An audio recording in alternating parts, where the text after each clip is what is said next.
The transport ship Meridian Hope shuddered as it broke through the atmosphere of Kepler 442b, its hull groaning against the alien winds. Captain Sarah Chun gripped her command chair, watching the view screen display endless purple mountains stretching toward twin suns. 3 years into humanity's first deep space colonization mission, they had finally reached their new home. Atmospheric readings are stable, reported Lieutenant Marcus Webb from his station. Oxygen levels at 18%, nitrogen 79%. We can breathe down there without full environmental suits. Sarah nodded, relief washing over her. After the disaster on Proxima Centauri b, where toxic spores had claimed half their advance team, finding a truly habitable world felt like a miracle. Begin landing preparations. Signal the colony ships to maintain orbit until we establish a safe zone. The Meridian Hope descended through wispy clouds that sparkled with strange bioluminescent particles. As they broke through the cloud layer, the landscape below took Sarah's breath away. Vast valleys stretched between towering peaks, covered in what looked like crystalline forests that shifted between deep blues and vibrant purples. Rivers of liquid silver wound through the terrain like scattered jewelry. "Captain," called out Dr. Elena Vasquez from the science station, her voice tight with excitement. "I'm picking up massive life signs throughout the valley system. Some of these readings are extraordinary. We're talking about creatures the size of blue whales, but they're airborne." Sarah leaned forward. "Airborne? You mean they're flying?" "That's just it. The energy signatures suggest they're not just flying. They're floating, hovering. The bioelectric patterns are unlike anything in our databases." The ship's sensors painted a clearer picture as they descended. Enormous creatures moved through the valleys like living clouds, their bodies stretching hundreds of meters in length. They seemed to drift rather than fly, their massive forms undulating gracefully through the alien atmosphere. "My God," whispered Communications Officer Lisa Park. "Captain, are you seeing this?" On the main screen, one of the creatures came into clear view. It was magnificent and terrifying, a dragon-like being with translucent, membrane wings that caught the light of both suns. Its body shimmered with scales that seemed to shift color with each movement, and its head was crowned with flowing tendrils that moved independently of any wind. But something was wrong. "Captain," Dr. Vasquez's voice carried a note of alarm. "The creature's bio readings are erratic. Heart rate equivalent is dropping. Neural activity is spiking in patterns consistent with distress." As if responding to her words, the massive dragon creature let out a sound that penetrated the ship's hull, a deep, mournful call that seemed to vibrate through their bones. It wasn't aggressive or territorial. It was pleading. That sounded like... Lieutenant Webb paused, struggling for words. Like it was calling for help. Sarah studied the creature through the view screen. Its movements were labored now, and she could see what looked like injuries along its massive flanks. Dark patches where the shimmering scales had been torn away.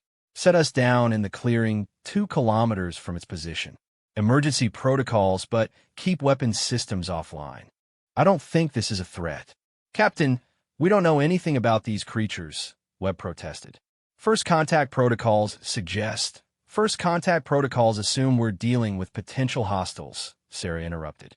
"That creature is hurt and asking for help. If we ignore a plea for assistance on our first day in this system, what does that say about humanity?" The Meridian Hope touched down in a meadow of grass that looked like spun glass, each blade catching and reflecting the binary sunset in prismatic displays. Through the view screen, they watched the wounded dragon slowly descend toward them, moving with obvious pain but deliberate purpose. "Bioscans show it's losing significant amounts of bodily fluid," Dr. Vasquez reported. "Whatever happened to it, it's severe. The creature is dying." Sarah stood from her chair. "Prep the medical bay for whatever we're about to deal with. And give me a full analysis of its biology. If we're going to help, we need to understand what we're working with." The dragon settled onto the crystalline grass with surprising gentleness for something so massive. Up close, they could see the intelligence in its enormous eyes that held pain, hope, and something that looked remarkably like gratitude.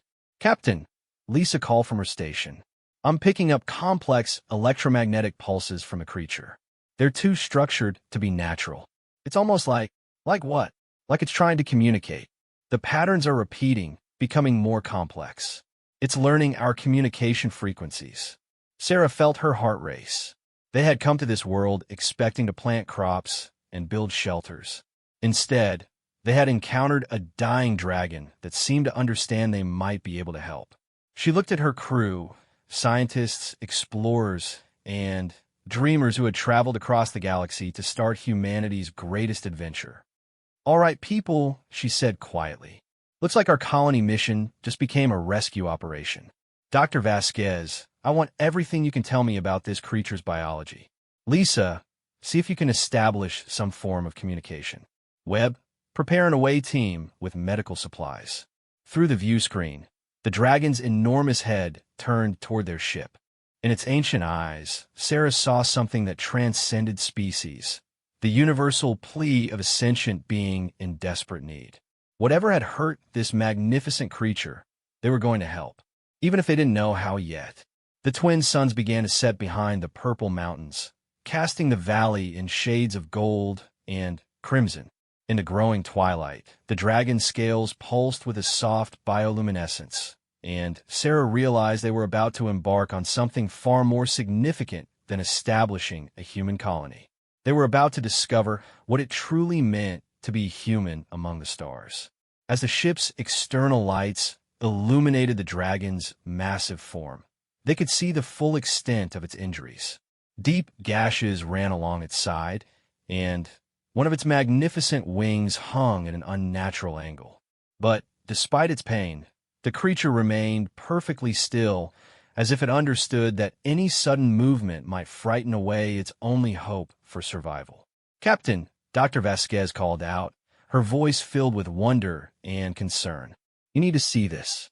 The creature's cellular structure, it's not just alien. It's impossibly advanced. Its tissue is regenerating even as we watch, but something is preventing the healing process from completing." Sarah moved to the science station, studying the bioscans streaming across the screen. What could stop a regenerative process like that? Unknown. But, Captain, there's something else. The electromagnetic signatures Lisa detected, they're not random. The creature is broadcasting complex mathematical sequences. It's not just intelligent. It's trying to teach us its language.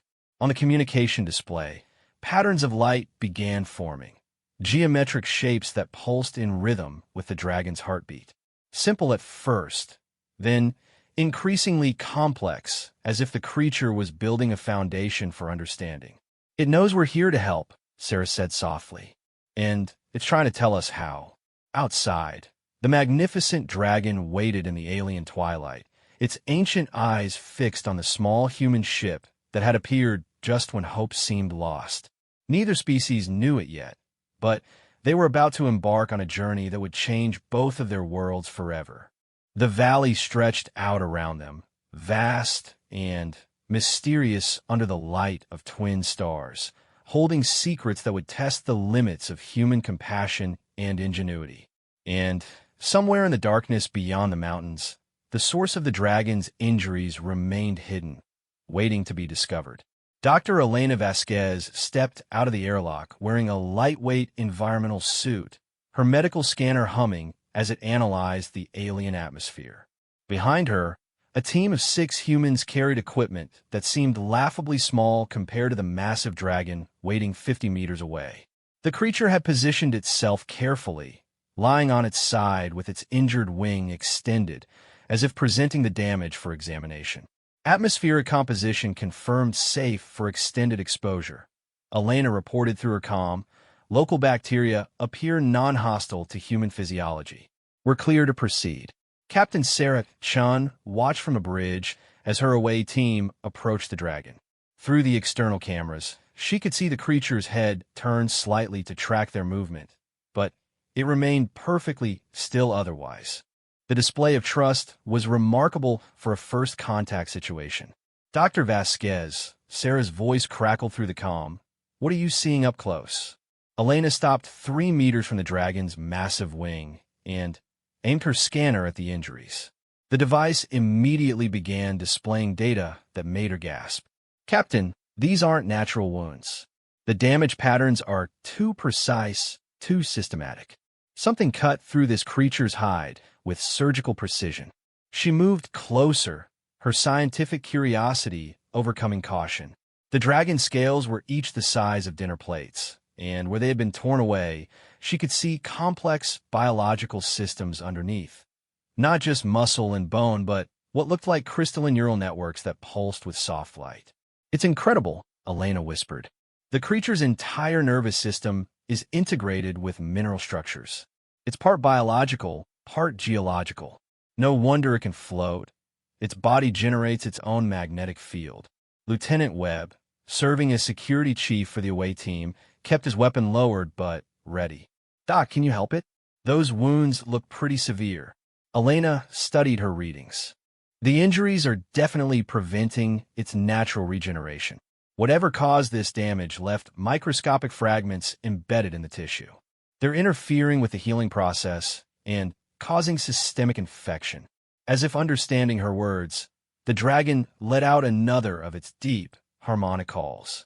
This time, the sound was accompanied by a visual display. Patterns of light racing along the creature's exposed neural networks, forming complex geometric shapes in the air above its head. Captain, called Communications Officer Lisa Park from the ship. I'm translating the light patterns through our xenolinguistics protocols. It's crude, but I think the creature is trying to show us something. The patterns match stellar cartography data. It's showing us star positions. Sarah leaned forward in her command chair. Can you determine what it's trying to communicate? Working on it. Captain, I think it's showing us where this happened. The star positions indicate a location approximately 40 kilometers northwest of here, beyond the mountain ridge. Elena continued her examination of the wounds, using microscanners to analyze the embedded fragments. What she found made her blood run cold. Captain, these fragments aren't natural. They're manufactured. Some kind of crystalline projectile designed to prevent tissue regeneration. Whoever did this to the dragon, they knew exactly how its biology worked. Are you saying this creature was hunted? More than hunted. This was attempted murder using species-specific bioweapons. The dragon's head turned toward Elena, and she found herself looking directly into one of its massive eyes. The intelligence there was unmistakable, ancient, wise, and filled with desperate hope. The creature understood every word they were saying. Elena activated her medical communicator, addressing the dragon directly. We're going to help you. I understand now. Something that knows your species attacked you. We need to remove the fragments before we can heal you. The dragon's response was immediate. Light patterns flowed across its neural networks, and Lisa's voice came through the comm with growing excitement. Dr. Vasquez, it's communicating detailed biological schematics. It's literally showing you how to perform the surgery. Elena watched in amazement as holographic images formed in the air above the dragon's head, three-dimensional models of its internal anatomy, highlighting the location of each embedded fragment and the optimal surgical approach to remove them. The display was more sophisticated than anything in human medical databases. This is extraordinary, Elena breathed. It's not just showing us what to do. It's teaching us about its entire species' medical knowledge. Captain, I'm seeing genetic markers for not just this individual, but for its offspring. Sarah's voice carried new urgency. Offspring? Elena, are you telling me this creature is pregnant? Elena re-examined her bioscans, and her heart sank. Not pregnant, Captain. It was pregnant. The attack, the bioweapons were specifically designed to target reproductive tissue. Whatever did this didn't just try to kill this dragon. They tried to eliminate its entire genetic line. The implications hit the entire team like a physical blow. They weren't just dealing with an injured animal. They were looking at an attempted genocide. Webb's voice was grim. Doc, how many fragments are we talking about? 17 major pieces, dozens of smaller ones. The surgery will take hours, and we'll need to work with precision that pushes our equipment to its limits. Elena looked up at the dragon's eye again. but we can do it. The question is, will you trust us enough to let us try? The dragon's response came not in light patterns, but in action. Slowly, carefully, it adjusted its position to give Elena's team optimal access to all the wound sites. Then it closed its eyes and went completely still, its massive form radiating a trust so complete it was humbling. All medical teams to the surface, Sarah ordered. Lisa, maintain constant communication monitoring. I want to know if our patient is experiencing any distress. Webb, establish a perimeter. If whatever attacked this creature is still out there, we need to be ready. As the additional medical teams shuttled down from the ship, Elena began preparing for the most challenging surgery of her career. She had operated on humans, worked with various Earth species, but nothing had prepared her for this. The dragon's biological systems were works of art, evolution, and engineering combined in ways that seemed impossible. Beginning extraction of the first fragment, Elena announced, activating her surgical laser. The dragon remained perfectly still, though she could see its neural networks pulsing with controlled patterns that suggested it was consciously managing its pain response. The first fragment came free with a soft chime as the crystalline material was pulled from the wound. Immediately, Elena could see healthy tissue beginning to regenerate around the surgical site. The dragon's healing abilities were remarkable. If they could remove all the fragments, recovery would be swift. But as Elena worked, she couldn't shake the feeling that they were being watched. Somewhere beyond the mountain ridge, in the direction the dragon had indicated, something waited. Something that had tried to commit xenocide and might not appreciate human interference. Captain, Elena called as she extracted the third fragment. I recommend we prepare for the possibility that whatever attacked our patient might not want witnesses to its survival. Sarah's response was immediate. Already on it, doctor. Continue the surgery. If something wants to threaten this creature again, it's going to have to go through humanity first. As twin moons rose over the alien valley, casting everything in silver light, Elena and her team worked through the night. Around them, the crystalline forest sang with ethereal harmonies, and in the distance, other dragons began to appear, massive silhouettes floating between the peaks, drawn by their wounded kin's distress calls. Humanity's first act on their new world wasn't building shelter or planting crops. It was performing surgery on a dying dragon, while an unknown enemy lurked in the darkness beyond the mountains. And Elena couldn't think of anything more perfectly human than that.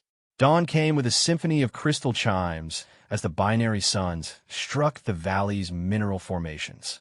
Dr. Elena Vasquez had worked through the night, extracting the last of 17 bioweapon fragments from the dragon's massive form. Her hands shook with exhaustion as she sealed the final wound, watching in amazement as healthy tissue immediately began regenerating where the surgical sites had been. That's the last of them, Elena announced, stepping back from her patient. Around her, the medical team looked as tired as she felt, but their faces showed unmistakable satisfaction. The dragon's breathing had grown stronger throughout the surgery, and its neural networks now pulsed with healthy, rhythmic patterns. Captain Sarah Chin's voice crackled through the comm from the ship. Excellent work, Doctor. How's our patient doing? Elena checked her readings one final time. Regeneration is proceeding normally. Biosigns are strengthening. Captain, this creature should make a full recovery within 48 hours. As if responding to her words, the dragon's massive eyes opened. For a moment, Elena felt the full weight of that ancient intelligence focusing on her. Then, slowly, the great head lowered until the creature's forehead gently touched the ground near Elena's feet, a gesture that unmistakably conveyed gratitude. Elena, Sarah's voice carried new urgency. We got incoming. Multiple contacts approaching from the northwest, the same direction the dragon indicated for the attack site. Elena looked up to see dark shapes moving through the mountain passes, too distant to identify, but clearly heading their way with purpose. Around the valley, the other dragons that had gathered during the night began making low, warning calls. Lieutenant Webb, immediately moved his security team into defensive positions. "How many contacts, Captain?" "7, no, 9 distinct signatures. Moving fast, but staying low to the ground. Whatever they are, they don't want to be seen until they're close." Elena's patient struggled to rise, its healing body not yet ready for movement. The effort caused it visible pain, but the dragon managed to lift its head and let out a deep, resonant call that echoed across the valley.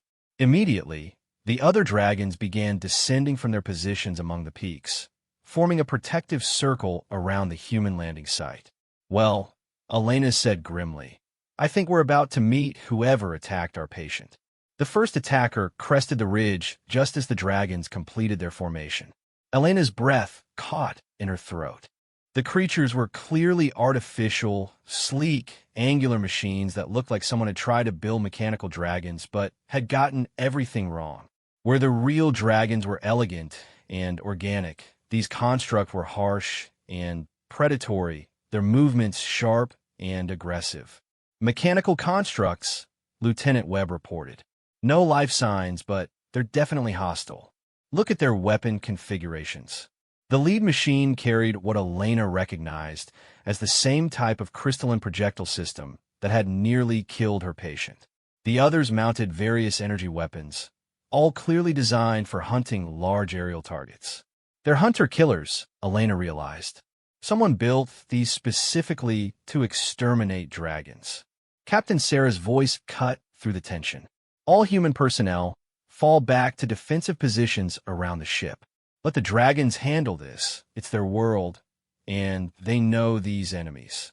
But Elena's patient had other ideas.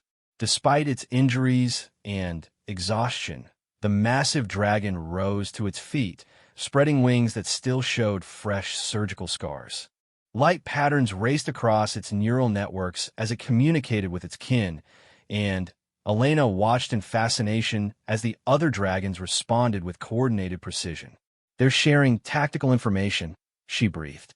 "Look at the light patterns. They're coordinating a battle plan in real time." The hunter-killers accelerated their approach, energy weapons charging with ominous whines. But they had made a critical error. They had attacked during the night when the dragons were separated and vulnerable. Now, in daylight, with a full pod united and warned, the dynamic was entirely different. The battle began with the dragons doing something Elena would never have expected. Instead of engaging directly, they began to sing. The sound started low, barely at the edge of human hearing, but quickly built into something that seemed to shake the very ground. It wasn't just noise. Elena's instruments detected complex harmonic frequencies that interfered with electronic systems. The hunter-killers immediately began experiencing navigation problems, their flight patterns becoming erratic. "Sonic warfare," Webb said with professional admiration. "They're jamming the machine's guidance systems." Elena's patient joined the song despite its weakness, adding its voice to the complex harmony. The effect was immediate. The lead hunter-killer simply fell out of the sky, its systems completely overloaded by the dragon's acoustic assault. But the machines adapted quickly. Energy shields deployed around the remaining 8 constructs, and they switched to purely optical targeting systems. The battle became a deadly dance between organic elegance and mechanical precision. "Elena, get back to the ship," Webb ordered as crystalline projectiles began shattering against the dragon's natural armor. "No," Elena replied firmly. "If one of them gets hit with those bioweapons again, they'll need immediate medical attention." She grabbed her surgical kit and took cover behind a crystalline boulder, watching the battle unfold with professional interest. The dragons fought with remarkable coordination, using their size and natural electromagnetic fields to confuse the hunter-killer's sensors, while their sonic attacks continued to disrupt mechanical systems. But the machines were learning, adapting their tactics with each exchange. Elena realized with growing alarm that this was exactly what they were designed for: prolonged combat against dragons, with adaptive AI that could overcome any defense. "They're going to overwhelm them through attrition," Elena called out. "The machines don't get tired, but the dragons do." As if to prove her point, One of the younger dragons faltered in its sonic attack. A hunter-killer immediately exploited the gap. Crystalline projectiles struck the dragon's wing membrane, and Elena watched the creature begin to fall with the same systemic damage she had just spent the night repairing. That was when humanity decided to take a hand in the fight. All colony ships, this is Captain Chun. Sarah's voice boomed across all frequencies. We have allies under attack by hostile forces. Prépare fort combat intervention. Elena watched in amazement as 3 massive human colony ships dropped out of orbit, their defensive systems already charging. The hunter-killers had been designed to fight dragons. They had no programming for dealing with human space technology. This is Admiral Martinez aboard the New Horizon, came a new voice. Unknown constructs, you are attacking beings under human protection. Cease your aggression immediately or face the consequences. The hunter-killers' response was immediate. They turned their weapons on the human ships, apparently programmed to eliminate any interference with their mission. Bad choice, Admiral Martinez said grimly. All ships opened fire. The battle that followed was brief and decisive. Human plasma cannons and missile systems overwhelmed the hunter-killers' adaptive capabilities, reducing the ancient machines to glowing wreckage in minutes. The last construct attempted to flee back toward the mountain passes but was intercepted by Elena's patient, the wounded dragon moving with surprising speed despite its recent surgery. The great creature's claws closed around the fleeing machine, and, with a sound like breaking crystal, the final hunter-killer was destroyed. Silence fell over the valley, broken only by the gentle chiming of wind through crystal formations. The dragons settled back to the ground, their formation dissolving as they checked each other for injuries. Elena emerged from her cover and immediately went to work on the dragon that had been hit during the battle. The wounds were fresh but treatable. She had become expert at this particular type of surgery over the past several hours. Dr. Vasquez, Captain Sarah called as she arrived with reinforcements. Are you seeing what I'm seeing? Elena looked up from her patient to follow Sarah's gaze. Throughout the valley, more dragons were appearing, not dozens but hundreds. They descended from every peak, emerged from hidden caverns, rose from crystalline lakes. An entire civilization that had remained hidden was revealing itself. And at the center of it all, Elena's patient, the first dragon humanity had saved, began projecting light patterns more complex than anything they had seen before. The display was clearly meant for human eyes, and, even without translation equipment, the message was unmistakable. Welcome. Thank you. Friends. Captain, Elena said softly, I don't think we're colonists anymore. I think we just became allies in an ancient war. As the twin suns climbed toward their zenith, humans and dragons began the work of understanding each other. In the distance, smoke still rose from the wreckage of hunter-killers that had terrorized this world for unknown centuries. But for the first time in ages, the dragons were no longer alone in their fight for survival. They had found something the machine's creators had never planned for, the stubborn human refusal to let the innocent suffer. The real question was, who had built the hunter-killers, and how would they respond to humanity's intervention? 3 days after the battle, Dr. Elena Vasquez stood in what could only be described as a dragon city. Hidden beneath the crystalline mountains, vast chambers had been carved from living rock and enhanced with the same biomineral technology that flowed through dragon physiology. Luminescent neural networks ran along the walls like veins of light, carrying information throughout the complex in patterns too complex for human minds to follow.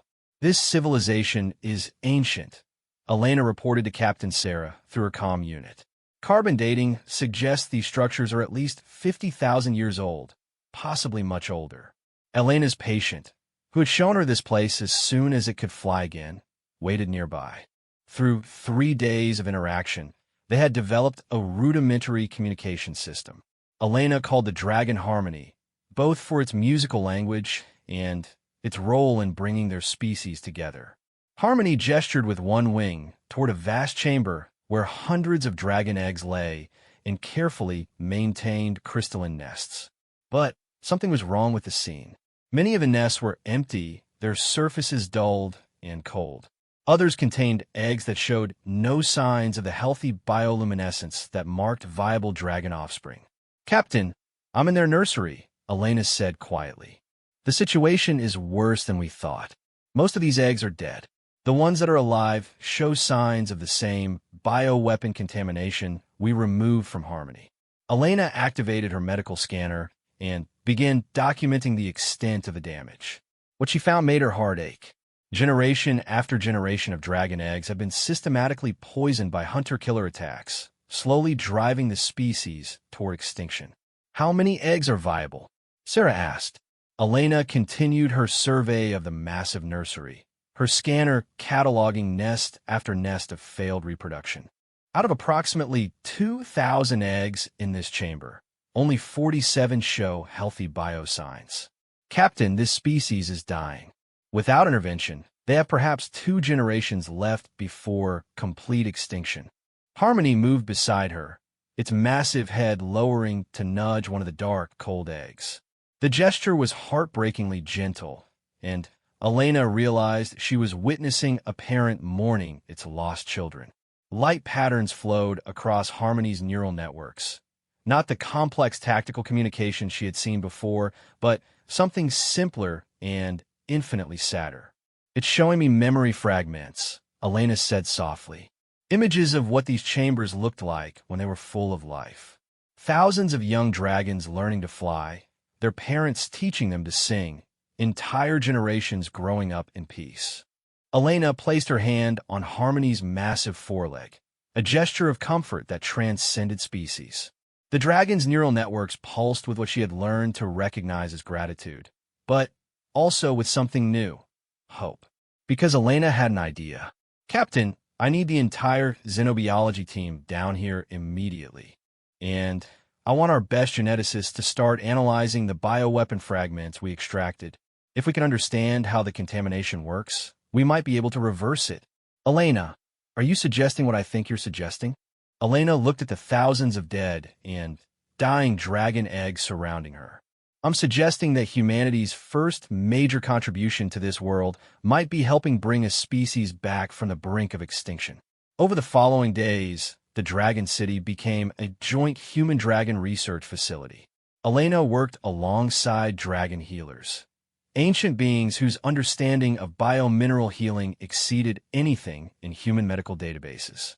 Together, they began to unlock the secrets of the hunter-killer bioweapons. The weapons were diabolically clever. Instead of simply killing, they introduced a synthetic virus that mimicked dragon DNA while carrying instructions to shut down reproductive processes. The virus was designed to lie dormant until triggered by the specific hormone combinations present during egg development. Whoever created this understood dragon biology better than the dragons themselves, Elena explained to the joint research team. They spent centuries studying their targets before deploying these weapons. Dr. James Liu, the colony's lead geneticist, looked up from his analysis. "Elena, this is sophisticated beyond anything we've seen. The synthetic virus isn't just targeting reproduction. It's targeting the specific genetic sequences that allow dragons to interface with their biomineral technology. They're trying to destroy not just the species, but their entire civilization." Elena felt cold realization settle in her stomach. It's not just genocide, it's cultural extinction. Without their biomineral interface, young dragons wouldn't be able to communicate properly, couldn't access their inherited memories, couldn't maintain their technology. Harmony had remained close throughout the research, contributing dragon biological knowledge through increasingly sophisticated light pattern communications. Now the great creature projected a new image, a star map showing the location of other dragon worlds throughout the galaxy. "My God," Elena breathed. "This isn't isolated to one world. It's happening everywhere dragons exist." The star map showed 17 different systems, each marked with the same extinction patterns they had discovered on Kepler 442b.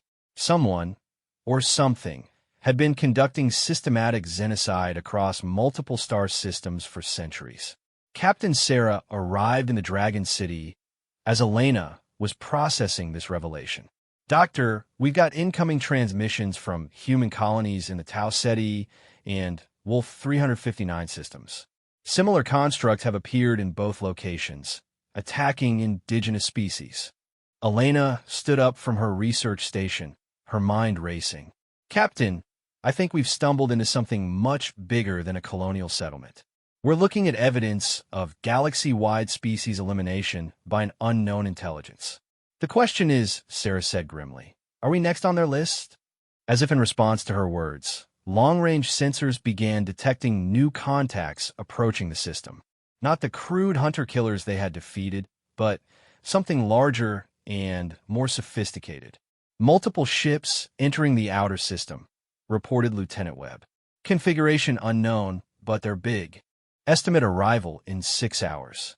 Elena looked to Harmony, seeing her own fears reflected in the dragon's ancient eyes. They had saved one world, helped one species begin to recover. But now the architects of genocide were coming to see what had interfered with their plans. "Harmony," Elena said, placing her hand on the dragon's massive head. "We need to know everything. Who did this to your people? How long has this been happening? And what do they want?" The dragon's response came not in light patterns, but in something deeper. Harmony touched Elena's forehead with the tip of one massive claw, and suddenly, Elena's mind was flooded with memories that weren't her own. She saw the first attacks, centuries ago.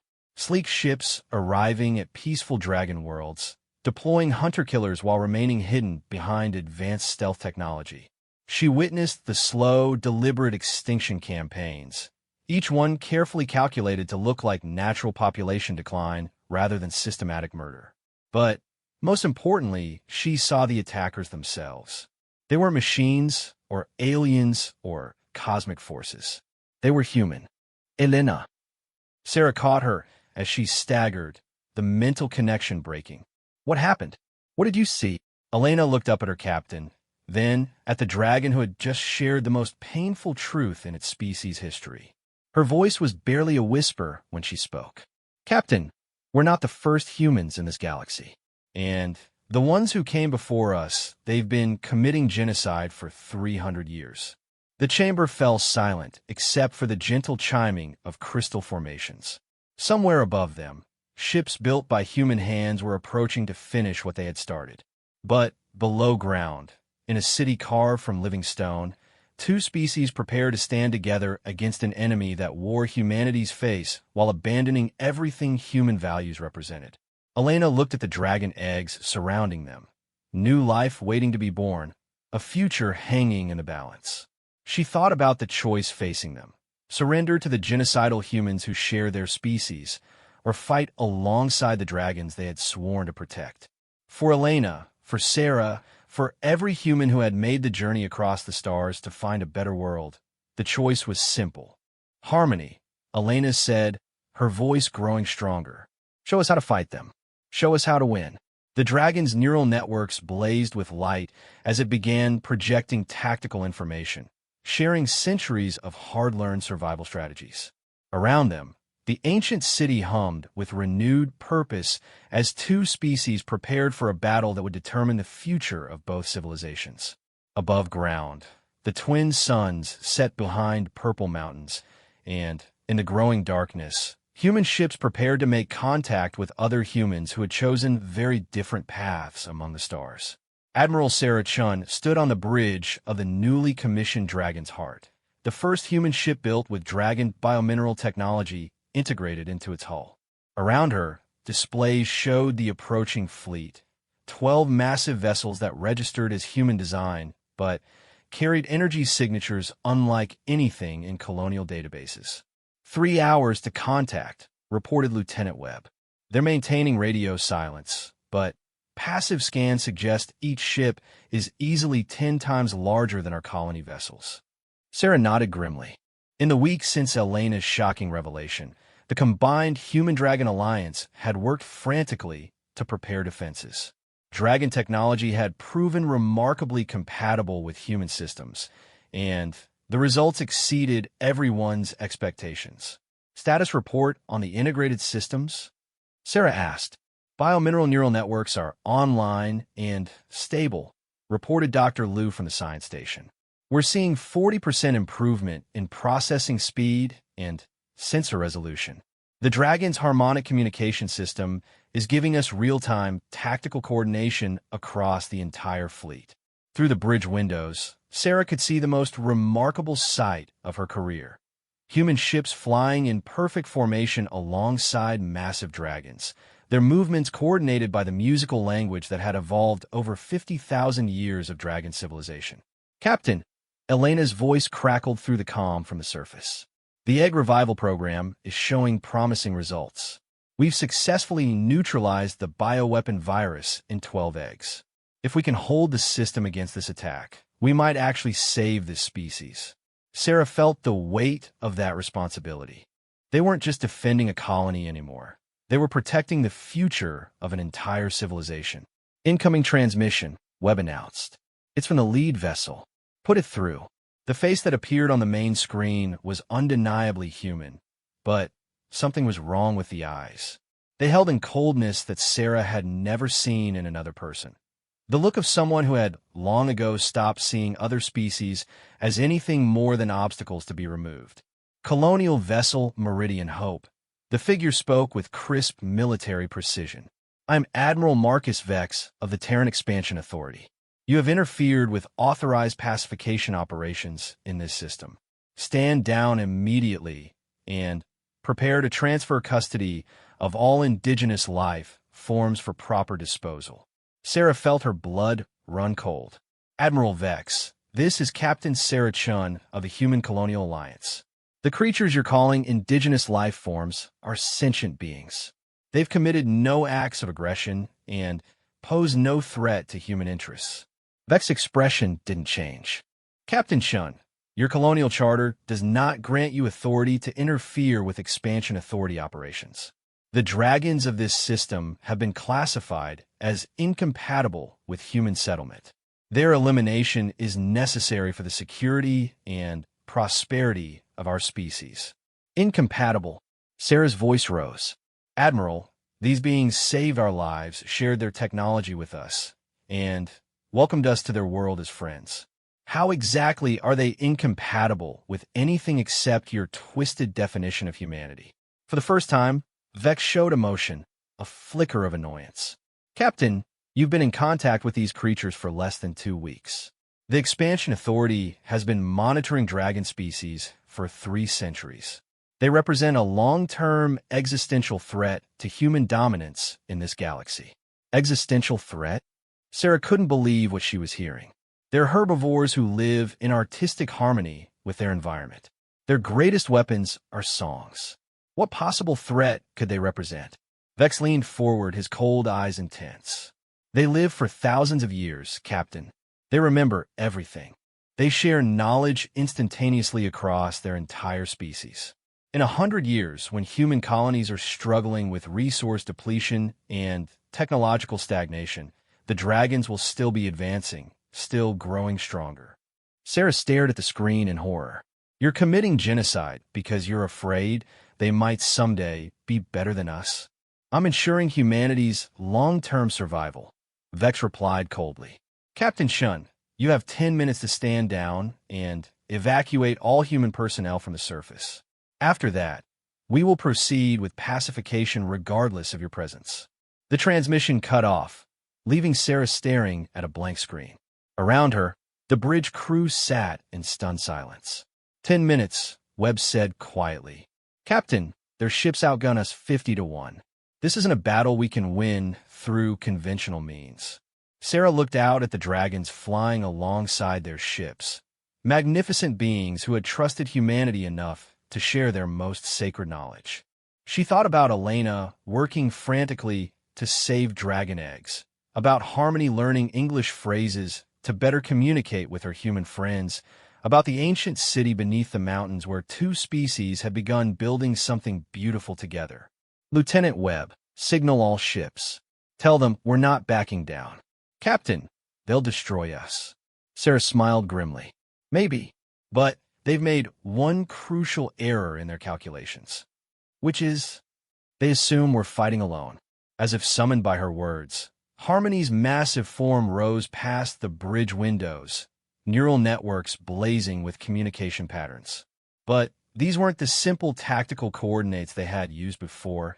This was something far more complex and far-reaching. "Captain," Dr. Liu called out in amazement. "I'm reading massive energy spikes throughout the entire system. The dragons aren't just communicating locally anymore. They're broadcasting to other star systems." "Elena, to bridge," came the urgent call from the surface. "Sarah, you need to see what's happening down here. The dragons aren't just calling for help. They're calling everyone." Sarah activated the surface cameras and gasped. Across the planet, every dragon was participating in a synchronized harmonic pattern unlike anything they had witnessed. The sound was audible even in space, a complex symphony that seemed to bend the laws of physics. "They're using quantum resonance," Dr. Liu reported, his voice filled with awe. "Captain, this communication system doesn't just work faster than light. It works instantaneously across any distance."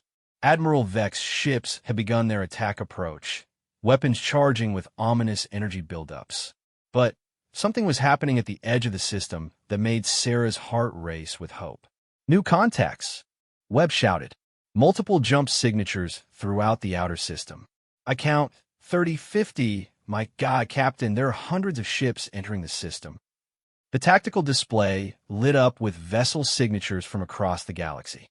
Human ships from a dozen different colonial authorities, but also others, alien designs that registered as completely unknown to their databases. "Incoming transmission," Webb announced. Multiple sources. The main screen flickered and divided into dozens of communication windows. Sarah saw human faces from colonies she had never heard of, but also beings that were clearly non-human. Insectoid creatures with multifaceted eyes, beings of living energy that communicated through light patterns, aquatic species in environmental suits filled with strange liquids. "Captain Shun," spoke a human admiral from one window. "This is Admiral Torres of the Kepler Coalition. We received the Dragon's call for assistance. Whoever these expansion authority fanatics are, they don't speak for humanity." An insectoid being clicked rapidly in another window before a translation appeared as text. "The hive mind offers assistance to the Harmony Singers. Their music has brought peace to 17 worlds. We will not allow their silence." One by one, the various species and human factions offered their support. The Dragon's harmonic network had reached across the galaxy, calling every civilization that had been touched by dragon wisdom and compassion. The response was overwhelming. Sarah opened a channel to Admiral Vex's flagship. "Admiral, you wanted to ensure humanity's long-term survival? Look around you. The dragons didn't just welcome us to one world. They introduced us to an entire galactic community. Your expansion authority represents the worst of human nature. We represent its best." Vex's face appeared on screen again, but now he looked uncertain. "Captain, you don't understand the broader strategic picture." "No, Admiral, you don't understand," Sarah interrupted. "The dragons remember everything you said. They remember 300 years of your genocide campaigns. But they also remember every act of kindness, every moment of cooperation, every species you failed to completely destroy. And now they've called in every favor, contacted every ally, united every civilization that believes in something better than extinction." The assembled fleet was unlike anything in recorded history. Thousands of ships from hundreds of species, all united in defense of the dragon's right to exist. Even some ships that registered as Human Expansion Authority designs had broken formation and joined the defensive coalition. "This is Captain Martinez of the TA vessel Righteous Fury," came a transmission from one of the defecting ships.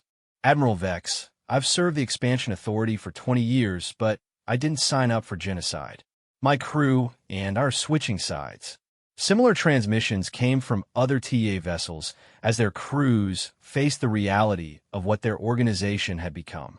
Admiral Vex found himself commanding fewer than half of his original fleet, facing an opponent that outnumbered him 100 to 1. "Final transmission to Admiral Vex," Sarah announced on an open channel. You have two choices: surrender and face trial for crimes against sentient species, or flee this system and never return. The age of human supremacist expansion is over. The age of cooperation has begun. Vex's response came not in words, but in action. His remaining ships turned and fled toward the edge of the system, their jump drives charging for immediate departure. As they disappeared into hyperspace, the assembled fleet erupted in celebration. 1,000 different species rejoicing in the victory of compassion over hatred. Elena's voice came through from the surface, filled with tears of joy. Sarah, the eggs are responding to the harmonic celebration. The biomineral networks are accelerating the healing process. I think we're going to save them all. Sarah looked out at the vast fleet surrounding them.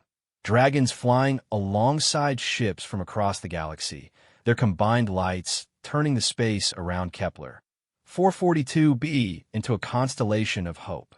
Humanity had come to the stars looking for a new home, and had instead found something far more precious: their place in a community of sentient beings united by the simple principle that all life deserved protection.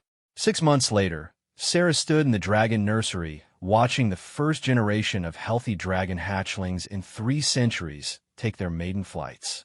The young dragons played alongside human children, their different forms of communication creating a harmony that spoke of friendship spanning species and generations. Harmony approached her, the great dragon's neural networks pulsing with contentment. Through their improved translation systems, its meaning came through clearly. Thank you for showing us that not all humans had forgotten how to be human. Sarah smiled, watching the children of 2 species learn to fly together through the crystalline caverns beneath the purple mountains. Thank you for reminding us what being human actually means.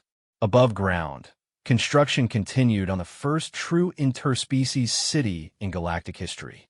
Dragon biomineral technology merged seamlessly with human engineering, creating architecture that was both functional and beautiful.